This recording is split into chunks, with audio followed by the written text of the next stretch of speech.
Good morning, everybody.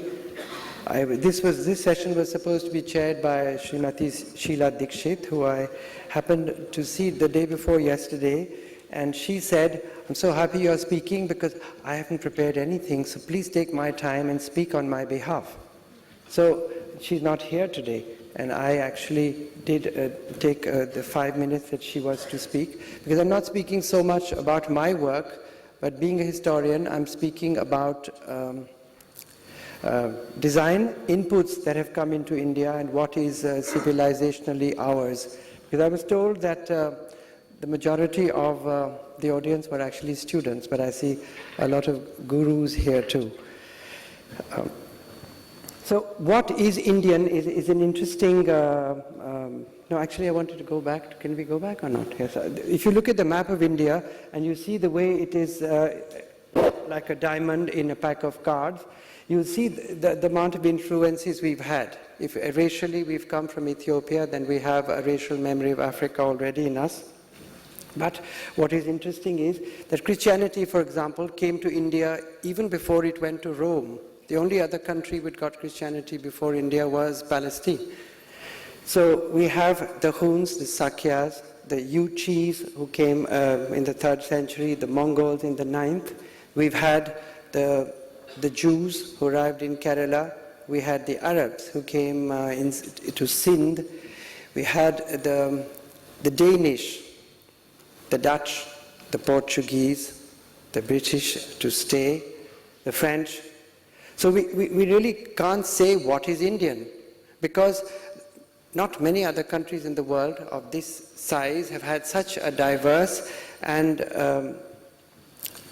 shall I say, both traumatic and interesting past. So all that is civilizationally ours, and it's very important that we own that up. And that SMS that we send to each other sometimes on some occasions is something which is so amazing. We take it so lightly, but there's no other country, perhaps not even a continent, that can make that kind of claim. Next. So the important thing is that history is a record of the factual past. And although we can create a myth about, how great our civilization was, etc., it's very important to keep to history, to the facts. So what I'm going to actually talk about is keeping alive the memory of history, to talk about our foundation, which history is, on which all design is based. And history is also full of lessons, because if you remember this wonderful book that was done by a couple called Will and Ariel Durant when we were young, that used to be the great big book called Lessons from History.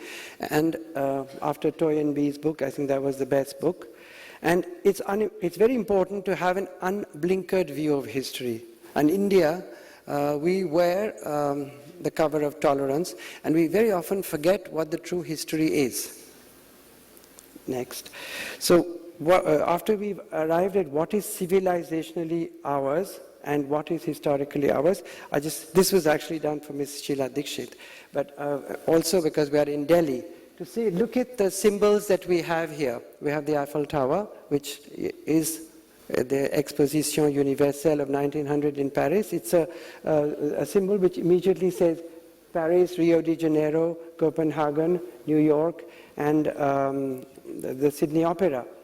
But except this symbol, which is still tainted because there was an extensive slave trade here, and this buries that. But look at the symbols of New Delhi: the Qutub Minar, Humayun's tomb, India Gate, and the Baha'i Temple. Now, if you were to look at it from a historian's unblinkered point of view, the Qutub Minar is not such a safe and untainted monument. It would be, in today's terms, 9/11 into 14, because there were 28 Jain and Hindu temples which stood here the size of Konarak or Khajuraho. They were knocked down, and this tower to the glory of Islam was built. I want to caution that I'm not retro talking history. I'm talking about the lessons of history, but it's very important that history does not get into the realm of retro thinking or revenge or settling scores, because history is something that has happened. But like the Holocaust Museum in Jerusalem, history is also memory which should be kept alive. It's not something that we should just blur over and forget, because history has in it lessons of caution. If you look at the Humayun's tomb, which is a tomb to start with, very unlike the other symbols that represent other countries. And it's also the place where the British shot dead all the sons of Bahadur Shah Zafar. So it is historically, if I might say, a tainted monument. The India Gate again, you know, when we say let's go and eat an ice cream at India Gate, it's not such a simple monument. It actually represents 70,000 Indians dead in the World War for the British Empire. And if that happened to be your father, grandfather, son, whatever, it's something that is quite traumatic. And the Baha'i temple, which is a wonderful and beautiful innocuous lotus, is actually a symbol of India's tolerance again, because the Baha'is were persecuted in Iran, and Mrs. Gandhi offered them physical space to enact their theater. Next. So this is interesting. If you take a look at this, it's a very, I'm actually blocking part of your text. But this is what talks of the strength of India, the resilience and the assimilation. India is not just a country that can be taken lightly. I mean, there are other countries which have been taken in 2 days, 3 days. 400 years is a long time. And yet, today we are the richer for it, despite the price that we have paid through the things.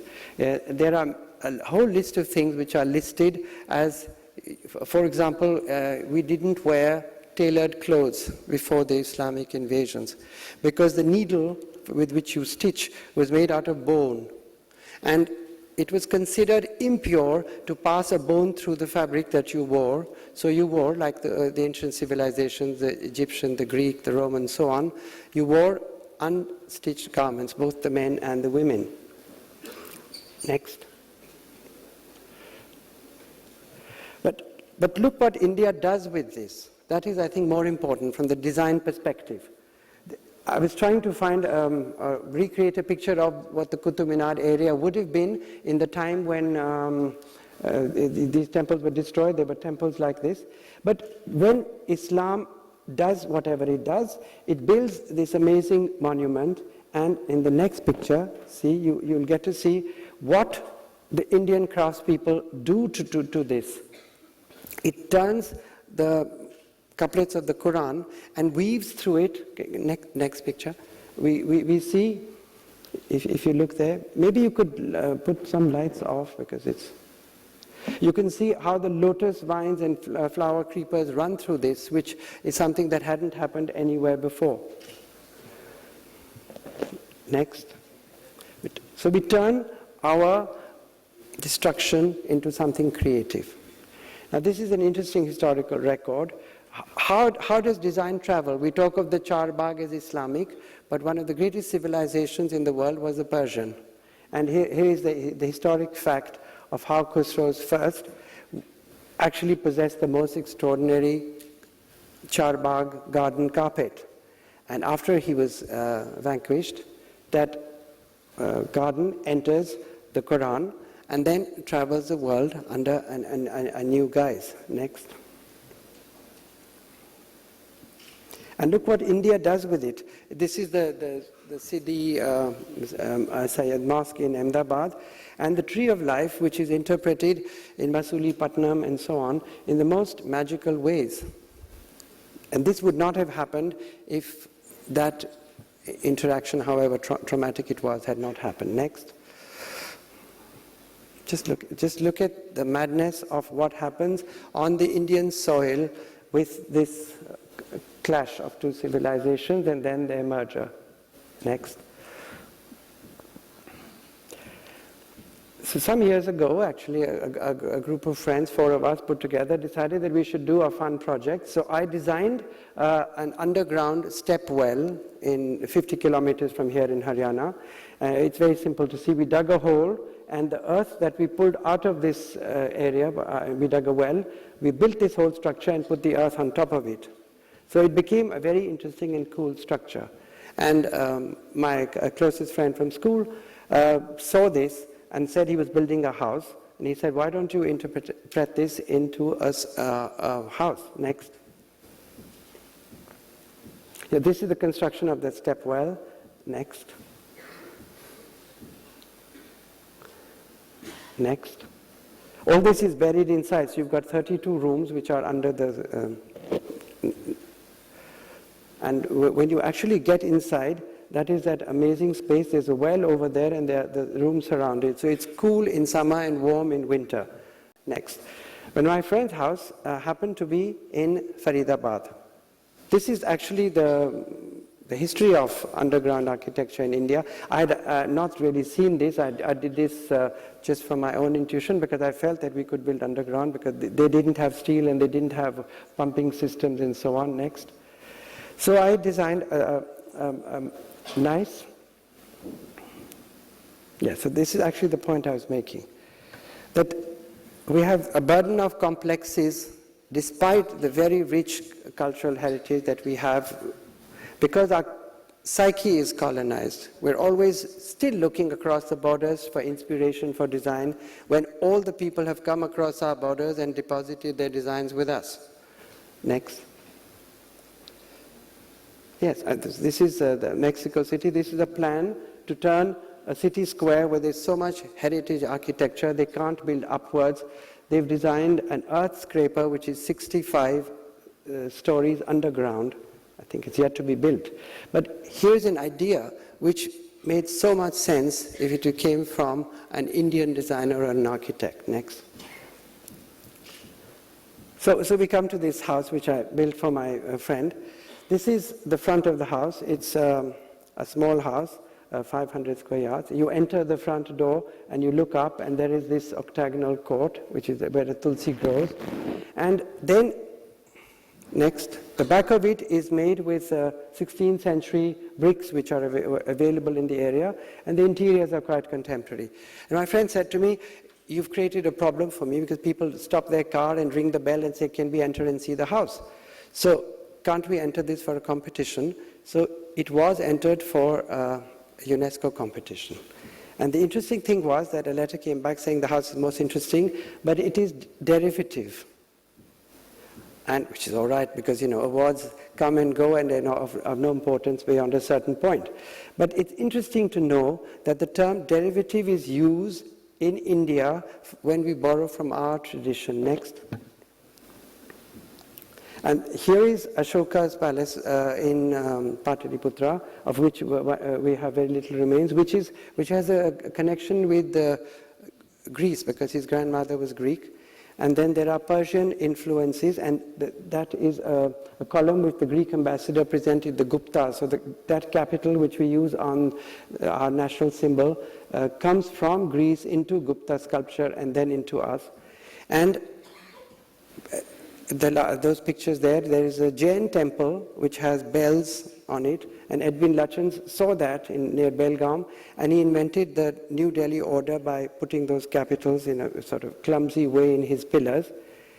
But the question I'm asking is that last building that we see here, is that not derivative? I've never used that term used for architecture, which is clearly nothing to do with us. Next.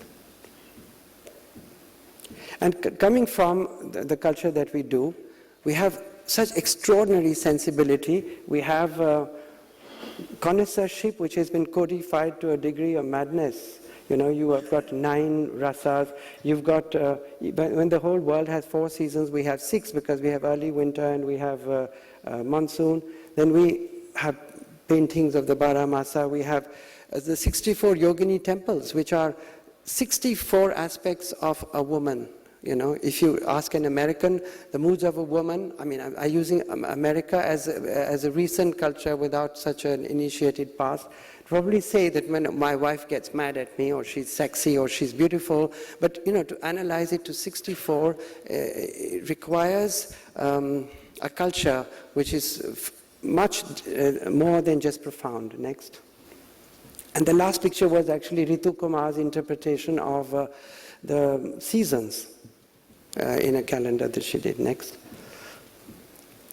So I want to remind the young people in this, what is the greatness of our. Look at Ellora. I don't know, very few people actually visit Ellora, and I recommend that the young people should go there. 400,000 tons of solid rock is hand-chipped. You know, they stand on top of a mountain or volcanic or whatever and chip it downwards into a perfect temple with plumb lines and all that. Now, this kind of scale and madness has not happened anywhere. Next. Or look at Ajanta. The ikat fabric that you can clearly see born in these sculptures show that for 1400 to 1800 years, our looms have been taking away, producing this ikat fabric. Which other country has a living tradition like that? And that is Kavita Bhartiya's interpretation of, let's say, Shah Jahan's coat, which was considered in the 17th century the finest garment in the whole world. Next. This is the Dilwara temples, built at the cost of 500 crores 1,000 years ago. With each pillar is different, and the free standing space that they are able to arrive at without any steel or concrete. Next. And the Taj Mahal, but besides what we talk of it, it is actually an emperor's brief to bring paradise down to earth. So when he sat behind his throne, which was across the river, and the fountains played, and there were rainbows, and there was a mist, the Taj Mahal actually physically rose from the ground behind that mist, and he thought he was with his beloved Mumtaz Mahal because she was in paradise. The other option was to commit suicide and be with her, which would be the cowardly option of today, perhaps. Next. And look where this is the hottest place in Rajasthan called Deeg. And that is a dining table. I don't have the time to tell you how amazing it is. The service is done from here. People sit around that. And big iron balls are rolled in the corridors, creating thunder. And water is poured down from the tanks by which they carry it to make rain, thunder, while you're having lunch on the hottest day of the year. Next. And this is Akbar's bed, in which they flooded water in Fatehpur Sikri, and they had a man who fanned him, so he slept in fair discomfort, I imagine. And here is a palace which has been air-cooled from every side. And then when we get mixed with British thoughts, that's Gwalior, we get this dining table with the toy train in silver, which is serving the cognac, liqueurs, all that afterwards. I also want, yes, next.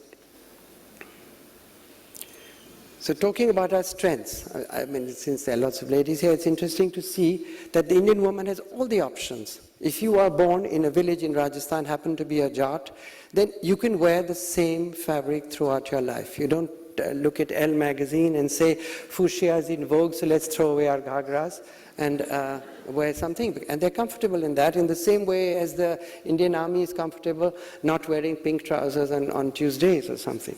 So the options available to an Indian woman are all of them. You can be traditional, you can be semi-traditional, that blouse isn't entirely traditional, or you can be modern. And when you see Aishwarya Rai looking both happy, integrated, and not uncomfortable in totally Western attire, then I just found a picture of a foreign lady trying to be a Maharani, and it doesn't work because she's in fancy dress.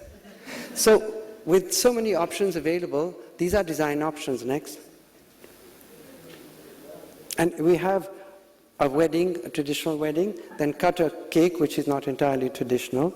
And when design houses come to India and say, we're going to give you a limited edition, we actually have unlimited editions made by hand. And when we wear jewelry and when we wear things, they are one-offs. They're not part of 101 necklaces made by a design house. Next. And we often think of us as, or we're told that we are an orthodox society. I don't think in any country in the world you would have a God who could take off the clothes of all the women and still be worshipped. Not just by the women, but by the men too. And it's curious that when you look at painting, you have this Ras Mandala thing happening. You know, every woman has the right to dance with this. It was, we should have said this yesterday, for Hrithik Roshan. Yes, I'm going to round up, you want, yes? I think you've got the point I'm making, that we are actually much more liberal than we imagine ourselves to be next. And these are the options, which we become hybrid, integrated. You have to see when you marry the design of the East and the West, how the two come together. Next.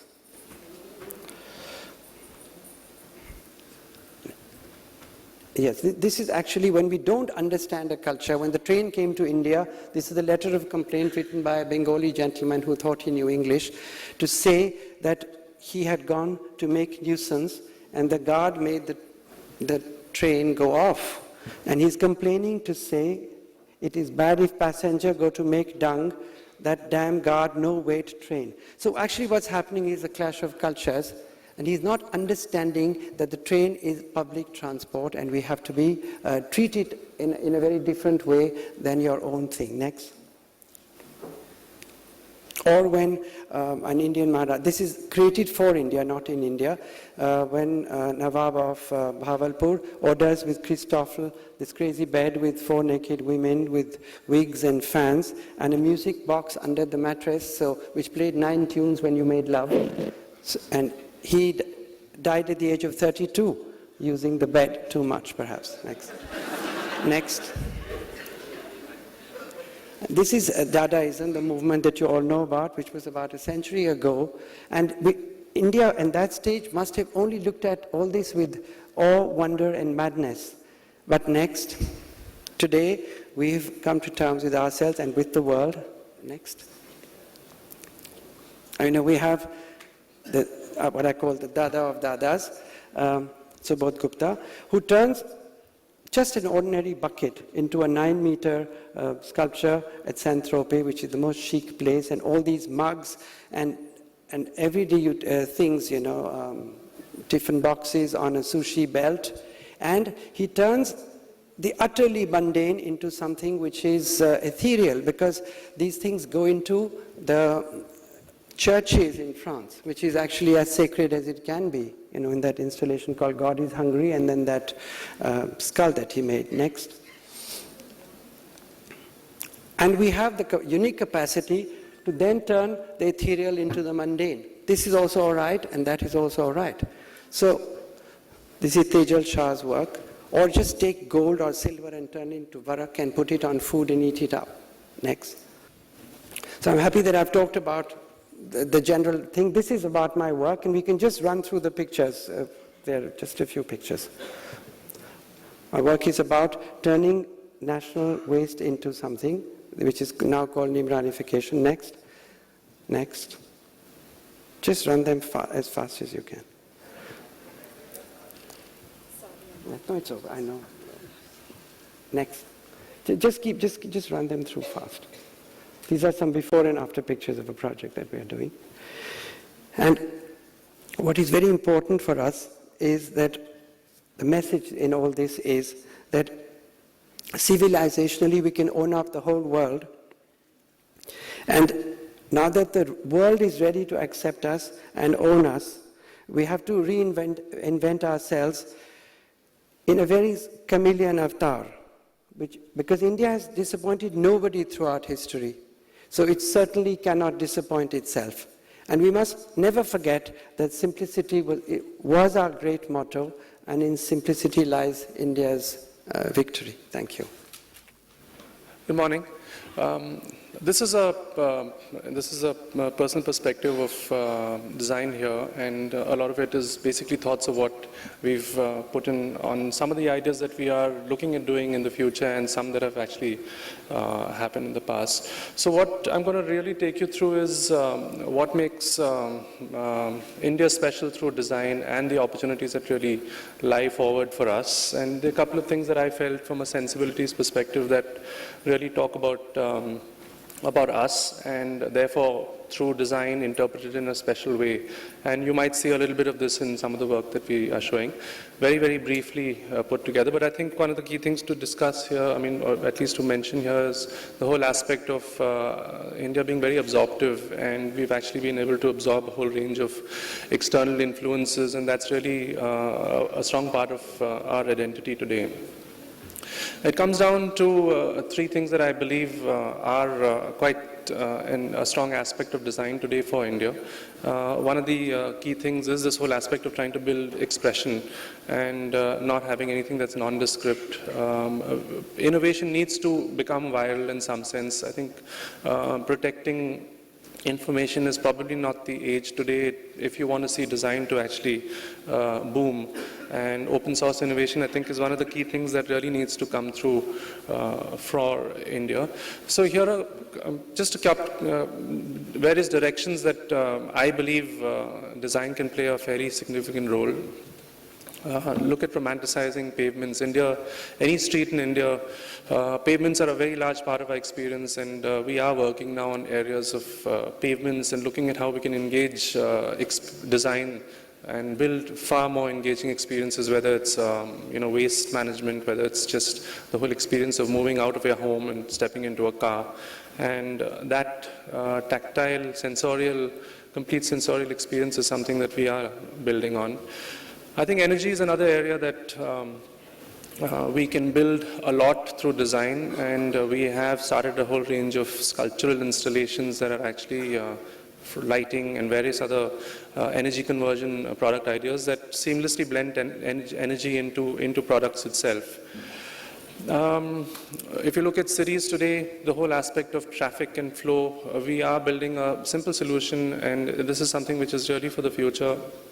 Not really, it's at a proof of concept stage where we're building ideas where you can integrate lighting into tarmac and bitumen and build preemptive traffic flow, so you can actually control traffic and define one-ways or the entire way the traffic flows entirely by controlling the system within it. So we're building hardware solutions as well as software solutions that can help preempt traffic.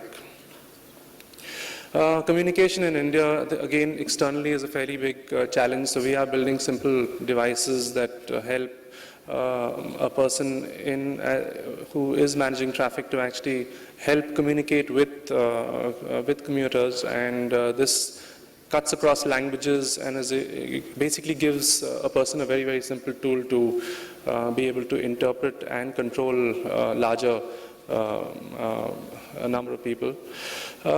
Contingency planning is another area of opportunity of design in India, and I think we need to plan contingencies better, and we are in one sense looking at projects there, and we've looked at short-term shelter systems for building sites, for construction sites, and it also goes up to disaster relief where you can actually in some sense have shelter system very modular, intelligent from a perspective of technology, and you can actually set these up within a day.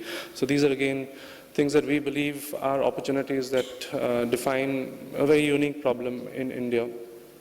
Real estate is a big issue in the public spaces. We have started working on a whole system of products that showcase duality. I mean, objects should be able to make sense even when they're not in use, and we are building seating systems as one of them, where they dynamically can be pulled down and sat on, and when you step out of it, it just becomes an advertising panel. And we've largely looked at these for railway stations and bus stations where real estate is very low and you have very high traffic, moving traffic. Simple ideas, but I think they address what really happens in India. I think the street culture in India is a huge phenomenon. And from our perspective, we're actually looking at the whole aspect of waste management there and looking at deriving old technologies and old processes and trying to combine them, marry them with new technologies, manufacturing processes, and building packaging systems for street food. The other area that we found quite interesting is can objects be reactive and be able to sense external environments, and therefore look at a whole range of installations that allow, it could open up to give you shade or protection against rain when it's not used as a lighting installation. So this is one of many that we've kind of started building up. Dignity of labor is another area that I believe in India, design can play a massive role, and I think that's an area that really needs a lot of importance. So we are developing a range of mobility systems that really play a role in enhancing your own specific task or job. I mean, be it upkeep of a city or waste management. Collaboration, I think, this is the day and age in India to be able to expand beyond your own domain and be able to actually marry various technological aspects with design. We've developed a wireless surround sound system. This is also one of the first in its world, in India as well as globally. It's a light and sound system that wirelessly links up anywhere in a home. You can put it into a bulb socket and it works to give you perfect surround sound. Entirely indigenously made. The technology is actually developed in Bangalore, and we've actually manufactured it in South India. Simple processes of spinning of aluminium, but it kind of comes together as an object that really works simplistically. The other aspect of collaboration, I think, Edge, a lot of people know of, but I won't really spend too much time on it. I think it's an example of perfect collaboration across various disciplines, be it research, manufacturing, understanding the consumer, and of course pushing boundaries and benchmarks, raising benchmarks in the categories. So this entire exercise really started as trying to say, can an Indian company push its prowess in design, manufacturing, and come up with a product that really is global. And this is the world's slimmest productionable watch. It's a watch that you can wear like any other watch. It's not a museum piece, and that's the differentiation between this particular watch and what you have as other slim watches anywhere else in the world.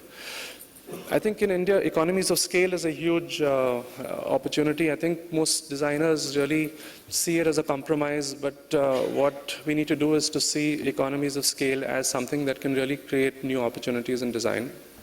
This is a very simple product.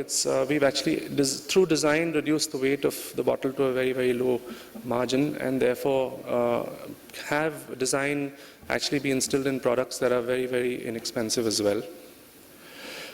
Identity, I think identity is a very important part of what we do today, and it's important to be able to design objects that are memorable and remain in your mind for a long period of time.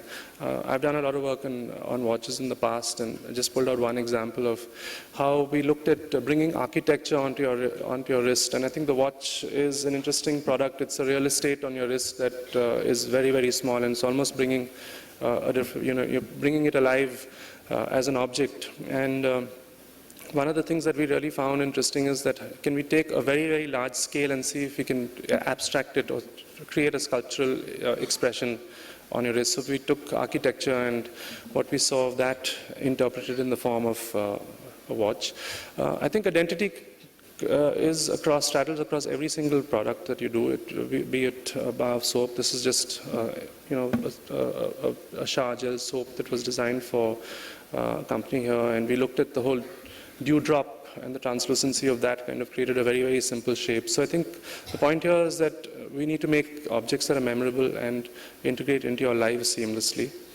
The other challenge that I think for India is the tasks are very different here. We need to be able to redefine objects and be it simple lighting solutions. This is a lighting solution that really kind of allows you to create a very, very large amount of flexibility on your desk. You can create ambient light, you can create directional light, you can, it's completely flexible from that perspective. We are trying to build more functionality into objects. For example, time management was actually the area that we were looking at addressing on a desk for a workspace, and we looked at a simple hourglass that works with a stack of lights that allows you to manage time on a desk, and of course the object itself becomes a lamp. With the plethora of devices and objects that are in our lives, you're trying to look at how you can declutter that. And one of the areas that I think is, again, a big opportunity is the whole aspect of how do you seamlessly integrate objects into your space and into your experience. And we are looking at plug-and-play systems. Like this is a device that we worked, lighting solution for a modular system furnitures, and it is a plug-and-play. You can actually add on an additional unit and it works seamlessly. There's no switches, so it's completely touch-based in that sense. And finally, of course, the whole aspect of how do we push boundaries to redefine objects and therefore create new opportunities in design. this is a simple idea. It works with simple gravitational principles. The moment you pick the glass up, the glass doesn't have legs. And as soon as it touches the surface, it opens up to, hold it. And it really plays on the aspect of simplicity, but being able to push that to a certain extent. So I think redefining objects is another area that I believe is an important part. Finally, I'll just take you through a little bit of how we were trying to look at creating a symbol of India using the Commonwealth Games baton, and a little run through of how we actually address that. We really didn't find a symbol of India that could be represented in the form of a baton, and we therefore went completely out into trying to see what would symbolically work. And the whole idea of, we took the theme of celebrating India. I mean, that's something that really came out of what India is all about. And no one particular object or phenomenon or architectural expression really brought this out for the entire country. So we took the whole story of how we are rooted in the past, how we are today progressive, and tried to bring a singular, simplistic expression to that theme. So we took a design story that really emerged out of discussions internally. And the thought was that, soil is as diverse as we are in India, and we did a little bit of a test of that and found a huge range of diversity, and we felt, let's take the whole symbolic route of building the baton out of soil. And we picked soil from every part of India, every state in India, and actually built a series of patterns that kind of defined an interesting aesthetic to the device itself. And finally built a craft around it, and the craft really had the whole aspect of taking the soil and interpreting it in a certain way that could give you a whole range of ways of creating the baton itself. And finally we had a fairly interesting, very different baton that came out of it. It spoke about India, and symbolically was about India going through all the Commonwealth nations that it went through. We kind of looked at marrying technology and sculpture together. Technology was seamlessly blended. I think we don't like technology to be obtrusive, and we looked at simple ways of kind of interpreting technology. So here we had GPS technologies built into it, where the country's flags got interpreted as a series of colors. And the moment you move from one country to another, those colors kind of automatically get reconfigured to that country in that sense. So in a sense, it almost became a living form that moved from one nation to another. The Queen's message itself, we looked at making it a strong Indian phenomenon itself. We looked at the old and new, and we found miniaturization as something that was integral to us in the past and very strong in technology today. So we looked at the whole aspect of creating the Queen's message on a gold leaf inscribed and placed as a jewel box on the top of the baton. So we inscribed the entire message on a very, very small footprint, and it really came alive with the fact that it blended sculpture, craft, and technology seamlessly into each other. And of course, finally, the journey really was not just the baton starting from India, but it was before the baton was created. It was this whole aspect of kind of collecting the soil. So we actually looked at the baton as a symbolic journey that started far before the baton was created. That's it. I think that's the last example. It was basically brought this last example up because it kind of defined a certain direction that we took on what we believed India is about, and that's an example where it was a fairly interesting combination of design and craft and technology. Thank you. Good morning to all of you, and Rashri, thank you for the complimentary introduction. To start with, I'll present my portfolio that in itself will be self-explanatory of the kind of work that we do. I think the essence of our company has been that we are we are positioned in a manner what a manufacturer cannot or will not do. Our place under the sun is actually derived from that positioning, and therefore we tend to be extreme designers for extreme individuals.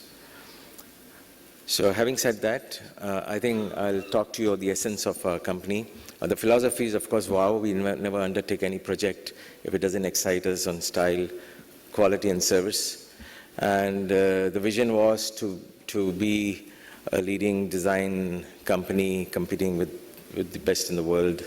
And that's how I started actually the company, because the obsessive passion in me, when I realized, when I passed out of college in the early 80s, I realized that I had to create a back-end organization if I had to manifest those designs. So I'm a product of Art Center. College of Design is a preeminent design college of the world. 90% of the chief designers of car companies actually emerged from that college. And I think for most of you who may not know, we have over 700 ground-up designs on the road. And, building a car is actually a very daunting task. Usually our scope is to build about 2,000-3,000 competing and mated parts to each other. So these are the usual competencies that you really have to build cars. And as we are structured, we have 3 verticals. One is B2B, automotive, non-automotive. The other aspect is custom, and third is standard product group. So my presentation will be self-explanatory in that sense. I'll cue in and tell you which ones are what segments. Okay, this is the sports car that we unveiled a couple of months back in Delhi. It's got fantastic reviews across the world, and I think the positioning stems from the fact that it's a supercar in the true sense of the word, and it sports a very affordable price tag, and therefore it has opened up a whole new segment where none existed in the past.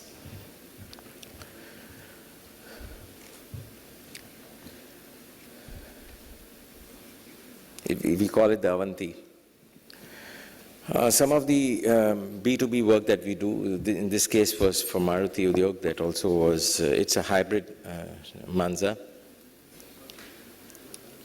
The Maruti R3 concept car that precedes the Maruti Ertiga now, which they have just about launched. This was at the 2010 Auto Expo.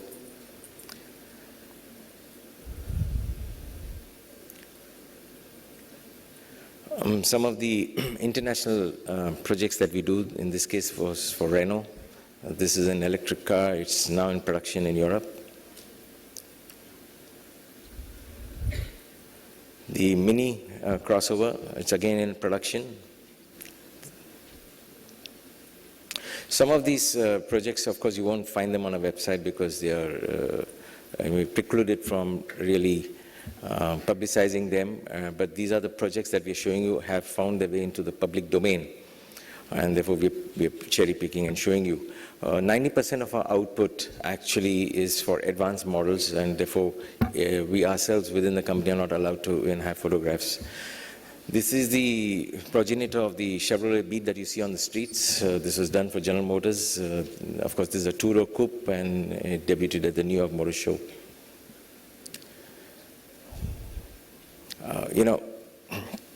Some of you who are in the design business would probably know that none of these parts exist.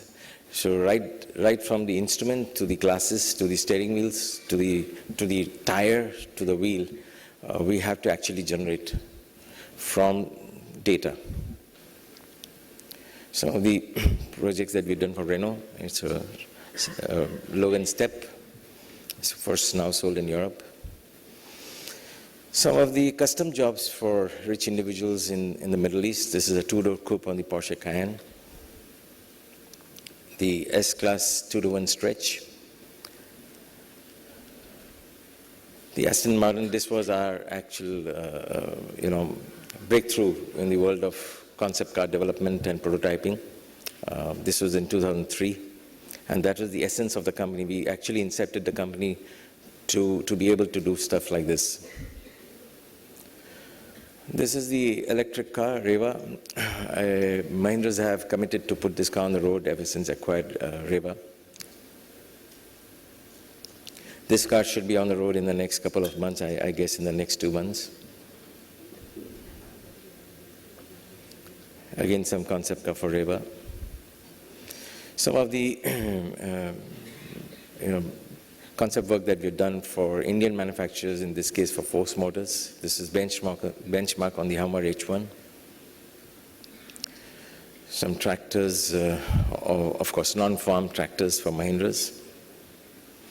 This is our standard product group. We've invested in the toolings for the, lifestyle body on the Thar. It's got favorable reviews. We do about 10 a month at this point of time. We're trying to increase our production capacity.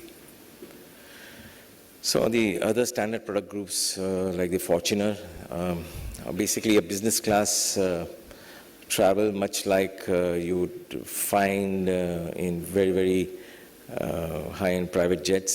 So you have captain seats, you have privacy, and you have entertainment, you have technology.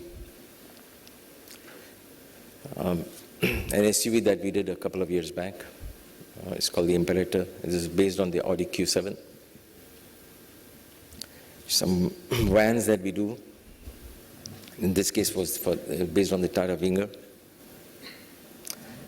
This is a favorite project of mine. This was based on the BMW 7 Series, and it actually fused the DNA of the Ambassador. Of course, Ambassador had come to be an eyesore, and we thought, let's see how we could leapfrog 40 years hence and cross-mate it with the hot rod movement of the Americans. This is the interior of the Ambirod. This is based on the Mitsubishi Evolution 8. This is my personal favorite thus far. It's a 2003 concept.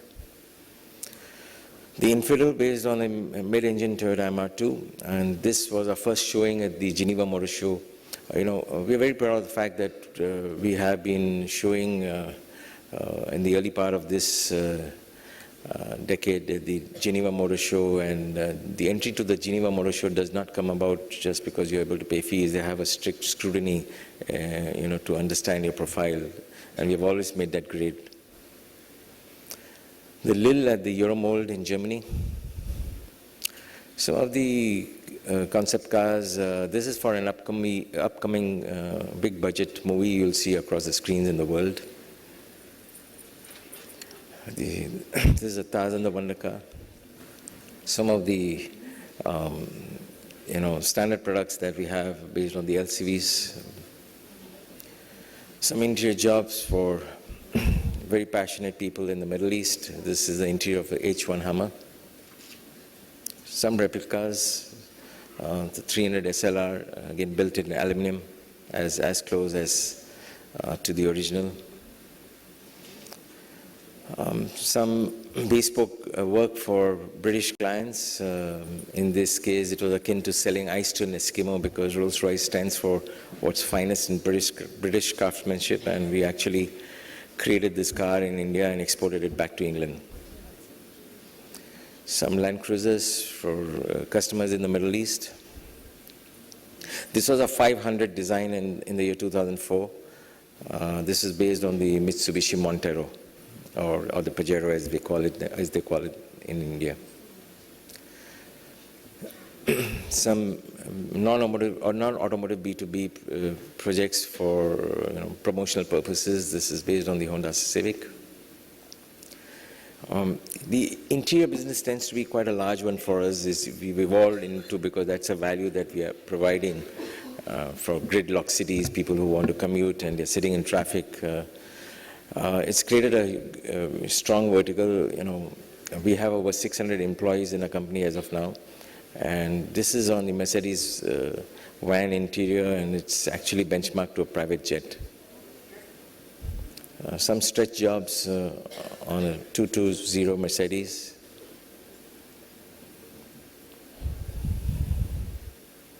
Again, the interior of a Mercedes van. Some coach building work.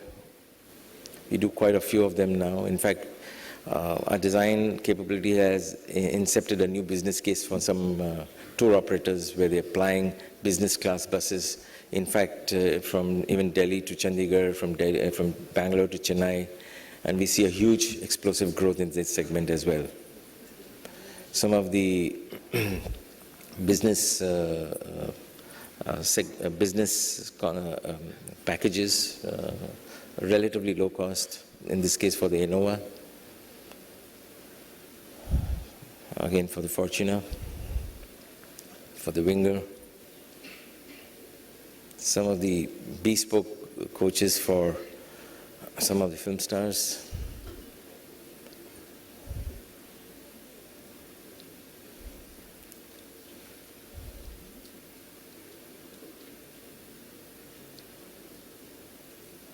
They're all 12-meter or 14-meter coaches.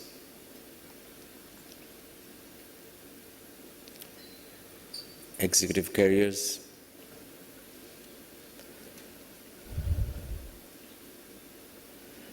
We're very proud of the fact that we're going to unveil in the next 2 days at the Hyderabad Air Show our first Gulfstream 550 aircraft interior.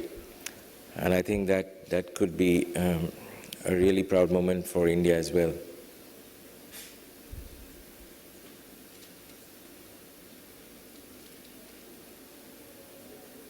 Some office interiors.